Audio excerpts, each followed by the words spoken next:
had a passion for cars my entire life. I guess you could say it runs in my family on both sides. My granddad Payne was a service manager at a dealership by day and then ran a tow truck at night. My granddad Williams on my mom's side was a diesel mechanic. Some of my earliest memories of turning a wrench and learning to work on cars was by his side. Really some of the best memories of my life.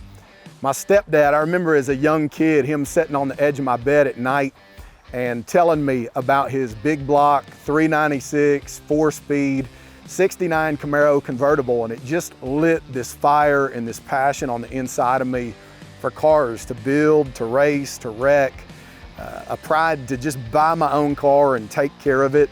I remember spending countless Saturdays holding the flashlight for him, handing him tools, watching how to change brakes or replace an alternator, replace spark plugs. I've built, raced, wrecked, bought and sold cars on and off my whole life. And of all the cars I've been around, had the privilege of driving, that's been in my life, this truck by far is my favorite. A couple years ago at the church, we needed a new ministry vehicle, a new truck. And I had driven past this truck time after time. It sat in an old barn, and they pulled it out one day, put a for sale sign on it, and we bought it. And it's a 1974 GMC 3500 1-ton. It's a dually, flatbed. It's got a lift gate on it. And it just reminds me of a time gone by, a time when things were a lot simpler. When you get in the cab, it just takes you back, or at least me. I remember my girls, they like to ride in it from time to time.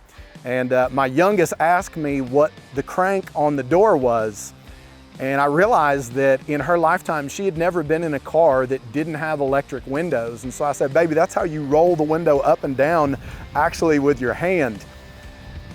It's got that WD-40 air conditioner, windows down, 40 miles an hour. It's got the wind vanes in it that you can open up. Just things they don't put on cars anymore. But it takes me back. I grew up in cabs of trucks like this. Now, this is an old truck, but it's got a brand new heart. Kurt Bastian just did a killer job on the motor. It's the most infamous small block around the world. It is a small block Chevy 350 with a 4-bolt main, double hump heads, 202 160 valves, crane cams, roller rockers, MSD billet HEI distributor, E3 plugs. You can see I'm kind of lighting up just talking about it.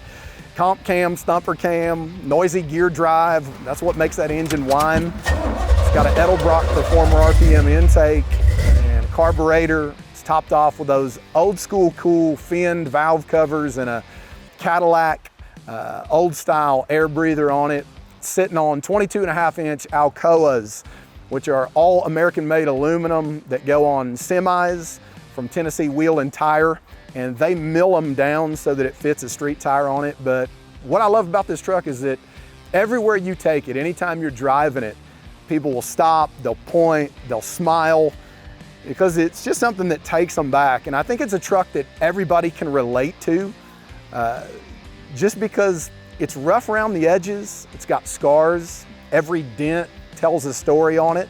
But once you look under the hood, you realize that somebody's really taken the time to lay their hands on it. It's purpose-built and passion-built, and that's what God does with us. You know, so many times people look at us on the outside and try to judge us, but the reality is what He's done inside us is so much greater. And it's not until you hear that truck run that you realize it's got something in its heart that is really, really powerful. And what I love about cars is that every car has a personality.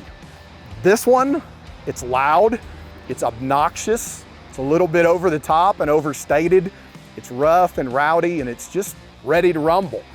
And it reminds me of the most famous follower of Jesus in the New Testament, a guy whose name, his parents called him Simon, but when he met Jesus, Jesus said, I'm gonna call you CEPHAS.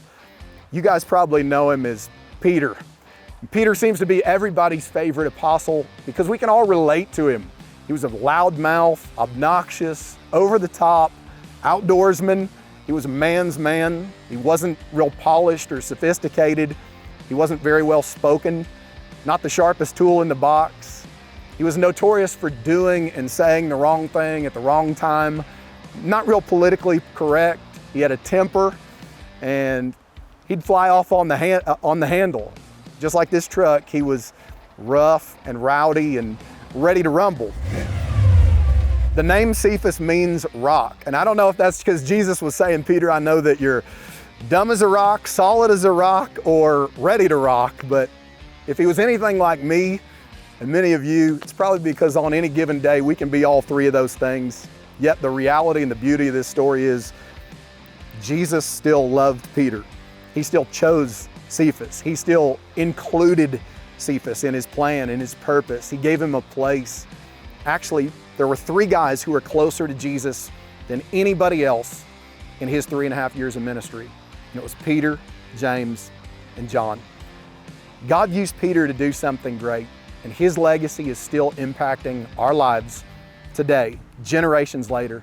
And that's why we're talking about him, because what God did in and for and through a guy who was loud and obnoxious and rough around the edges that he called Cephas, he will do in and for and through you.